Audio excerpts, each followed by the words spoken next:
Okay, so we're going to try to get you guys to make a cross-section of your own map, and a few things to keep in mind. Remember, we're making a line that connects 2 points on a map. We need to make sure that that line doesn't cross terrain that's way too hard. So for example, if I were going to try to do some line that crossed over this with all those contour lines, it's going to be really, really difficult. So I would not advise trying to do that on your first go at this. On the other hand, if I did a line kind of straight through here, again, you can see that would barely cross any contour lines at all. So that also wouldn't be good because that wouldn't really be very challenging. Okay? And then lastly, it would be good if you could find two places that are identifiable, because we're actually going to go try to compare this with Google Earth and see what we see. So the more identifiable beginning and ending points you choose, the better. So for example, I found right here where these two roads come together, so this little intersection. So that's a point I can do. And then the other point I found, just north of that, is this little trig beacon right there. So I'm going to do the top of that hill to that intersection. So I'm going to go ahead and mark out my line, and I see that I cross 1, 2, 3, 4, 5, 6, 7, 8, 9 contour lines about. So that's really manageable. It's not too few, it's not too many.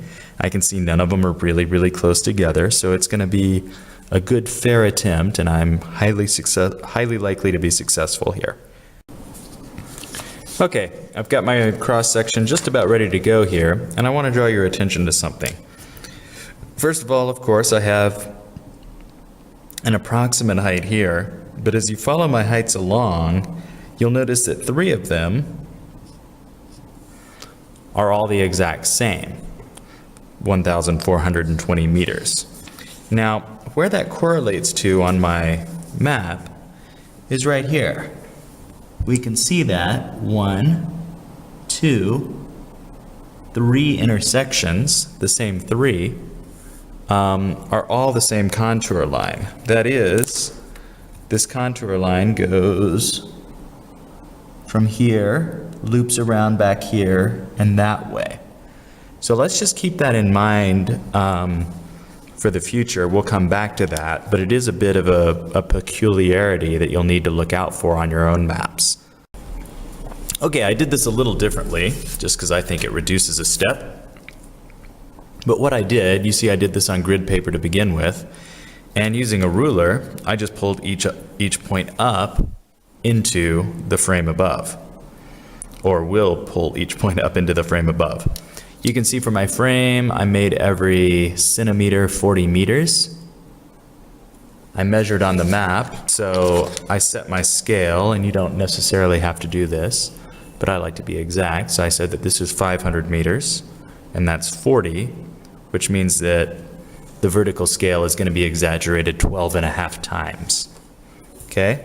So I'm going to just pull all my points up, so there's 1,400, and I'm going to pull it straight up to halfway here, just like that. Again, a nice ruler works here, because then I can see that it's there and there, so halfway is right there. My starting point was 1,395, so just a little bit below halfway, maybe there, and so on and so forth. I'll come back when I'm finished. Okay, so you can see I finished my cross section except for just a couple little points, and those 1, 2, 3 points are the 3 that we saw on the map earlier were the exact same contour line. So what I want to look at is this. When we look, let's look at these 2 that are close together first, and I notice that there's a bit of a little river running right in between those 2 points, a creek or something like that.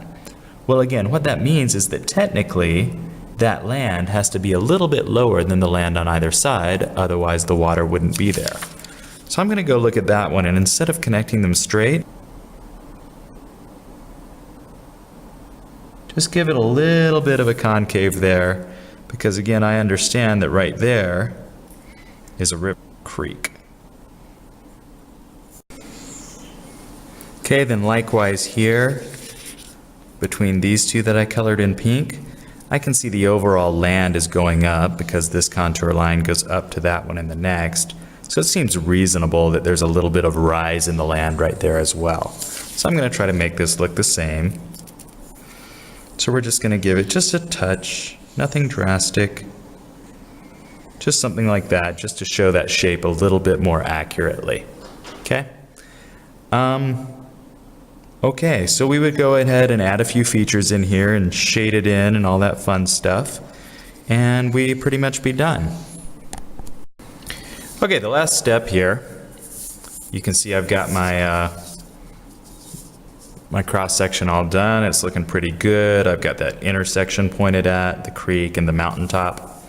The last step, which I think ought to be pretty cool, is, and honestly, if you're stuck doing other things, you can do that. But if you're finished with everything else, it'd be fun to try this.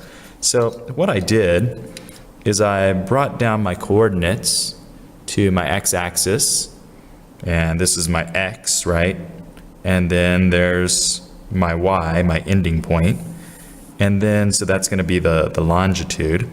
And then for latitude, likewise, I brought them over here, okay? Now, what you're gonna need to do, it'll be a bit tricky, but not too hard. Be okay. What we need to think about is we need to give these measurements. So we see that this is 26 degrees here. And remember, since we're going north, this number is gonna decline because we're going to the equator. So that's 26 degrees flat, which means the next is 25 degrees, 59 minutes. So this is going to be a little bit shy of 29:59. It'll be 25:58 something. We'll get back to that. Okay? So that's 25:59, 58, and we see that my latitude for my y fell right at 25:57. Okay? So we'll remember that. Okay? Well, how are we going to figure the latitude for x? Well, taking my ruler, I'm just going to look at this and observe that from 58 to 59 is 36 millimeters. And that my x is right about the 32nd. So it's 32 out of 36 millimeters. Now, sorry to drop too much math on you here, but 32 out of 36 we can just do real quickly. We can reduce that to 32 divided by 36 equals 0.88888888.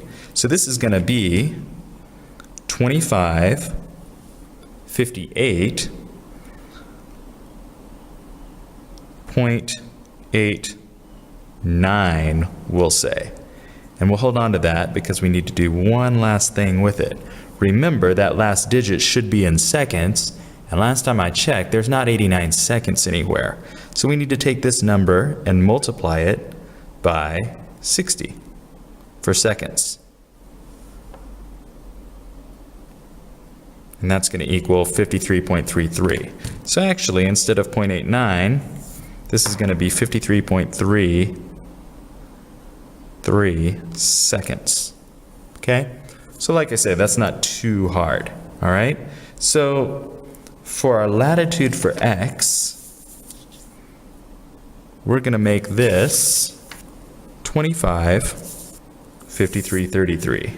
25 degrees, 58 minutes, 53.33 seconds, just like that.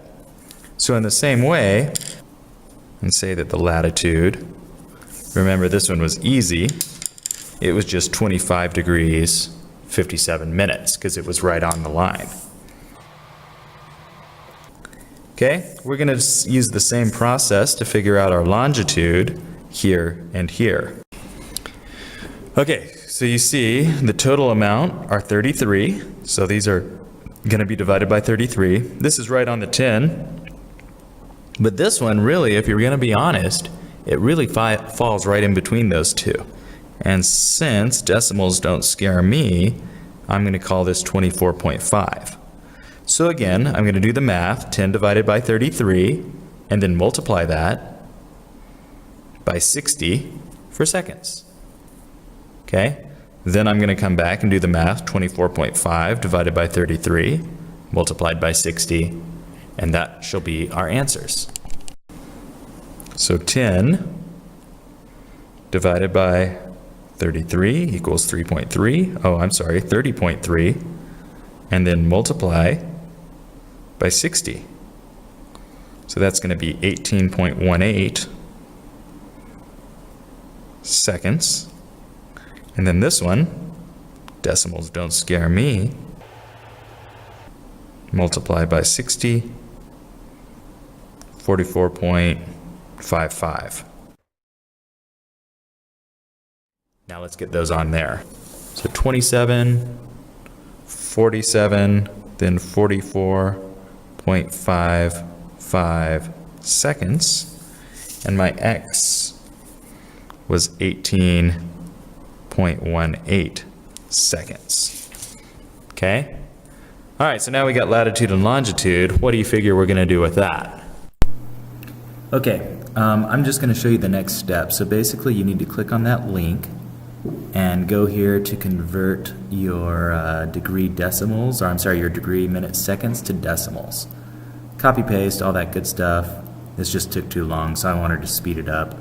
So you're going to do it for latitude and longitude of both your x and your y points. Make sure to make it negative for the southern hemisphere. And you're going to go add a thumbtack on Google Earth. And you see that thumbtack landed right at that intersection I was talking about. Now I put a new one in just because it's going to be a little simpler and I wanted it to be a little bit more exact. And now I'm going to go do it for the other point, for the y point. And this one I'm a little bit off, and again I did a lot of rounding and I was not being really exact when I got my latitude longitude, so that's okay. I'm only off by maybe 100 meters. So you see it's kind of on the bottom of that hill, so I'm going to move it up to the top someday. And again, that's just the little yellow tag. It's pretty easy to use. You'll figure it out. And now I've got 2 points, x and y, labeled on there that are pretty accurate to what you see. Now that I have x and y pinned, I'm going to go grab this, which is the Add Path tool. I'll call this path cross-section. Makes sense. And you see when you drag your cursor over onto the screen, you get this little crosshair. So I'm going to hopefully make a good shot here. Boom. And then I want to just kind of scroll out and then scroll back in. This cursor is active, so if you click and drag, it's just going to put a bunch of marks everywhere. And then click again here, and that's going to connect those two.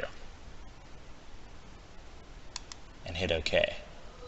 And now if you look at this, you should see, especially if we start to look at this from the side a little bit, and maybe give it a little tilt. By the way, using the scroller on your mouse and then holding Shift, you can tilt it. You can also tilt it using, I think, this button over here, and then back down this way. Anyhow, but if you look at that, you can see it's pretty accurate to what I just drew. We see it goes up, and it's flat, goes up again, and like that. And if we go back over here, we see it goes up, maybe down a little bit, up again, flatter. Okay? So interesting just to compare those two. Obviously it's not perfect, but again, I could predict that if I looked at this, I should see a creek kind of in here in this flat part. If I go over here, oh, where'd we go?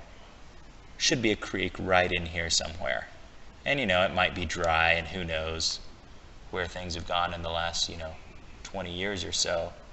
But I can certainly believe that this is maybe a dry creek through here or something like that. All right, hope this has been informative, and go geography.